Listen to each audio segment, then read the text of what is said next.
16번은 이제 MMF 위주로만 보는데요. 이 MMF는 또 뭐가 문제냐면요. 앞서 설명드렸죠. 어디에만? 증권에만 투자가 가능해요. 근데 증권에 투자하면서 플러스 뭐냐면요. 시장성이 있어야 돼요.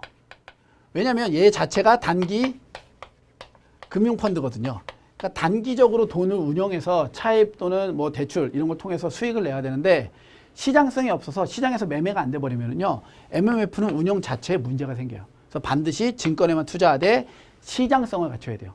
일반적으로 만기가 짧으면 시장성을 갖춰요. 하지만 안정성이 높을수록 만기도 길어질 수 있다. 이 두 가지 시장성의 개념 반드시 좀 체크하세요. 그래서 MMF에서는요. 시장성 위주로만 좀 볼게요. 교재가 91페이지. 그래서 단기금융집합투자기구인 MMF인데요. 그 중간에 보면 투자 가능 단기금융상품이라고 나오죠. 그러니까 증권 증에서도 이런 애들에만 가능하다. 첫 번째, 만기가 6개월 이내인 양도성 예금증서. 원칙은 6개월이 거의 다 원칙이에요. 짧아야 돼요. 하지만 두 번째 보시면 국채증권, 국채 안정성이 올라가죠. 그러니까 몇 년까지? 5년까지 인정. 하지만 지방채나 특수채나 사채는 안정성이 좀 낮으니까 만기를 1년까지 낮춰야 돼요. 뿐만 아니라 두 번째, 남은 만기가 1년 이내인 금융기관에서 발행, 할인, 중개하는 어음, 금융기관에 대한 30일 이내의 단기대출, 만기가 6개월 이내인 은행, 투자 매매업자 등의 금융기관에서의 예치, 이런 애들이 바로 우리가 투자할 수 있는 시장성 있는 상품의 구분 기준이다. 이렇게 보셔야 되고요. 운영 방법 조금만 볼게요. 운영 방법 세 번째 땡 봐보세요. 펀드 재산의 잔존 가중평균을 만기가 75일 이내로 둬야 돼요. 75일. 그러니까 무슨 소리냐면 방금 설명드렸던 것처럼 CD는 6개월, 국채는 5년인데 얘네들을 가중평균에서는 절대로 며칠? 75일이 넘어가서는 안 된다는 거예요. 그러니까 투자 비중을 기준으로 보면 예를 들어서 이거에 한 90% 투자하고 여기다 10% 투자해서 가중평균 만기를 75일로 낮춰야 돼요. 그래야지만 투자가 가능한 게 MMF예요. 그러니까 개별 자산 자체는 75일을 넘어가도 상관없어요. 국채 이런 데 투자해도 된다고요. 하지만 내가 투자한 자산들의 전체 기간을 평균으로 때렸을 때는 75일을 넘어가면 금지, 절대 안 된다. 75일 이내여야 된다. 이해되시죠? 이게 운영 방법의 가장 기준이에요. 가장 기준. 됐어요. 계속해서 그 채무증권에 보시면 최상위 등급 또는 차하위 등급 이내여야 된다. 그래서 차상위 등급이랑 똑같다는 뜻이요. 맨 위에 바로 아래. 요 정도에만 투자할 수 있다. 나머지는 뭐 그냥 간단하게 한 번 정도만 보시면 될 것 같아요. 됐나요? 자, 계속해서 그럼 문제 한번 볼게요. MMF에 대한 설명으로 올바른 것은 1번 양도성 예금증서의 경우 단기금융 상품이므로 만기에 제한 없이 투자 가능한 게 아니라 6개월. 그렇죠? 2번 3년물로 발행된 국채. 국채니까 MMF에서 투자할 수 있어요. 몇 년? 5년 이내면. 그러니까 3년물이니까 이건 투자할 수 있는 상품이죠.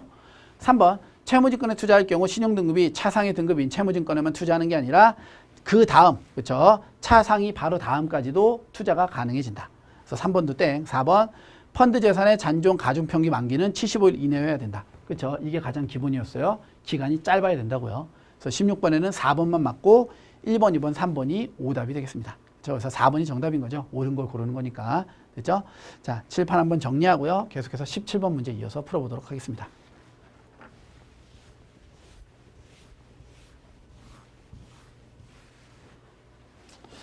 자, 넘어가면 17번. 자, 집합투자기구에 대한 설명으로 올바르지 못한 것은. 자, 요번에 이제 또 그 펀드에 대한 이야기인데요.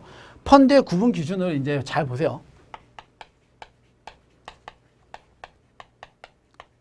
펀드의 구분 기준을, 그렇죠? 집합투자의 구분 기준을 첫 번째 어떻게 운영하냐에 따라서 큰 카테고리에서의 종류예요. 이게 이제 신탁의 형태냐, 회사의 형태냐. 또는 PEF, 경영참여형 사모펀드 이런 애들도 있었고요. 조합도 있었죠. 근데 크게 제가 두 가지만 기억하자고 했어요.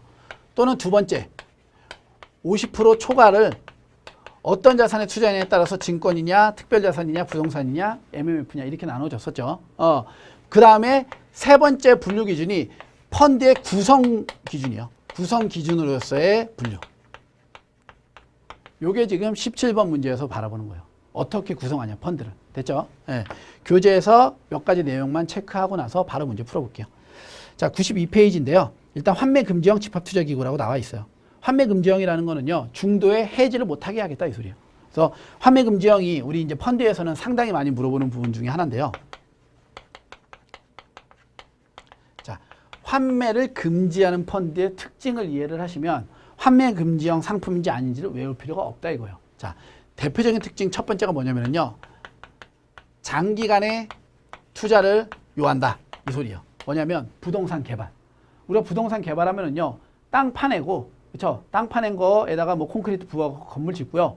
그 건물 운영까지 해서 이익을 내야지 그때부터가 우리가 수익을 내는 기간이죠. 그러니까 상당히 오랜 기간이 필요해요. 그러니까 이런 부동산에 투자하면 보통 다 환매 금지예요. 또는 유동성이 낮아요. 땅을 사요. 부동산을 사요. 선박을 사요. 건물을 사요. 이런 거 사면은 중간에 갖다 팔아야 되는데 누가 매수자가 나타나지 않으면 바로바로 팔기가 힘들죠. 이런 애들 보통 다 환매 금지형 된다는 거예요. 그리고 세 번째는 위험이 상당히 높아요. 이런 경우에도 환매 금지예요. 위험이 높다라는 건 유동성이 낮다라는 뜻과 흡사해요. 유동성이 떨어지면 리스크가 올라간다고 보셔야 돼요. 즉, 또 유동성이 낮다는 건 장기간의 투자라는 뜻이기도 해요. 그러니까 얘네 셋이 서로 다른 의미는 아니고 거의 비슷한 의미인데 개념상으로는 이렇게 보셔야 돼요. 이 세 가지 조건 중에 하나에도 포함된다. 보통 다 환매 금지형 상품이 된다. 됐어요? 네. 그래서 교재에 내려와서 보시면은요. 환매 금지형 집합투자기구의 두 번째 땡 봐보세요. 환매 금지형으로 설립해야 하는 경우 부동산, 특별자산, 혼합자산. 특별자산 규정이 없었어요. 상당히 위험하죠. 두 번째 펀드자산 총액의 20%를 초과하여 시장성 없는 자산에 투자하면 뭐가 유동성이 매우 낮은 거예요. 이런 경우에도 환매 금지가 된다. 됐죠? 그 다음에 종류형 집합투자기구는요. 첫 번째 땡 판매보수, 판매수수료, 환매수수료 차이로 인하여 여러 종류의 집합투자증권을 발행을 해요. 그 중에서 내가 고를 수 있게 하는 거예요. 그런데 그거 고를 때 세 번째 땡 보세요. 여러 종류의 집합투자증권 간에 전환하는 경우에 내가 이제 여기서 여기로 갈아탈 때요. 투자자에게 환매수수료를 부과시켜서는 안 돼요. 그러니까 자유롭게 고를 수 있는 조건으로 종류를 갖다 묶어놓는 거예요. 그러니까 A에다가 했다가 나 B로 바꾸고 싶어. 언제든지 바꿀 수 있다는 거예요. 뭐 안 내고? 환매수수료 안 내고. 그 다음에 전환형은요. 마찬가지 펀드를 여러 가지 해놓고 A 펀드를 B 펀드로 전환할 수 있다는 거예요. 이때도 두 번째 땡에 보시면 투자자에게 환매수수료 부과 금지. 모자형 집합투자기구는요. 첫 번째 땡 자펀드에서 모펀드가 발행하는 집합투자증권을 취득하는 구조를 가진 거예요. 그렇죠? 이 내용 정도만 보시면 되고요. 맨 밑에 있는 ETF 볼게요. ETF. 자, ETF는 꼭 기억하세요. 첫 번째 인덱스 펀드를 증권시장에 상장하여 주식처럼 매매가 가능하도록 만든 펀드. 원칙적으로 펀드가 환매 금지형이나 이런 조건들을 가지면은요. 시장에서 돈으로 바꿀 때 환매 수수료 나오고 문제가 생겨요. 그런데 ETF는 뭐냐면 펀드인데 상장하는 펀드예요. 그래서 우리가 상장 지수 펀드 이렇게 불러요. 그러니까 펀드에 가입을 하는데 내가 이거를 환매하고 싶으면 환매하는 게 아니라 시장에서 갖다 팔 수도 있는 거예요. 거꾸로 펀드에 가입하는 게 아니라 주식시장에서 ETF를 삼으로써 펀드에 가입하는 것과 똑같은 효과를 낼 수 있는 게 ETF예요. 기억하셔야 돼요. 반드시 뭐다? 상장을 해야 된다는 게 핵심이에요. 됐나요? 두 번째 땡에 ETF의 설립 요건에서도 마찬가지로 중요한 건 두 번째 줄 끝에 설립일로부터 30일 이내에 반드시 상장을 해야 돼요. 그죠? 그 다음에 상장 폐지 사유는요. 펀드를 상장을 했는데 수익률을 추정하는데 계속 오차가 생기거나 수익률 추정이 안 된다? 그럼 상장 폐지예요. 회사랑 똑같아요. 수조 오차가 커지면 상장 폐지예요. 회사도 회계 정부나 그 재무제표 봤는데 재무제표에 문제가 계속 생겨서 해결이 안 되면 상장 폐지 요건이 되잖아요. 그렇죠? 그리고 운용 제한이 완화되어져 있다 정도까지 보시면 될 것 같아요. 자, 계속해서 그러면 문제 한번 볼게요. 자, 다음 중 집합투자기구에 대한 설명으로 올바르지 못한 것. 1번 펀드 자산 총액의 20%를 초과하여 시장성 없는 자산에 투자하는 펀드는 환매 금지형, 유동성이 떨어지니까. 두 번째, 환매 금지형으로 설립된 펀드는 기준 가격을 매일 게시할 의무가 없어요. 어차피 환매하지 않으니까. 3번, 전환형 펀드에 가입한 후 다른 펀드로 전환 신청을 하는 경우 환매 수수료는 투자자가 부담하지 않는다. 핵심이었죠. 종류형도 마찬가지 투자자가 부담하지 않는다. 같이 정리해 두세요. 3번 오답이네요. 4번, 모자형 펀드는 모펀드와 자펀드가 반드시 동일한 집합투자업자에 의하여 운영될 것을 요구하는 게 모자형 펀드의 핵심이에요. 그래서 17번의 정답은 3번이 되겠습니다. 요거만 오답이 되겠네요.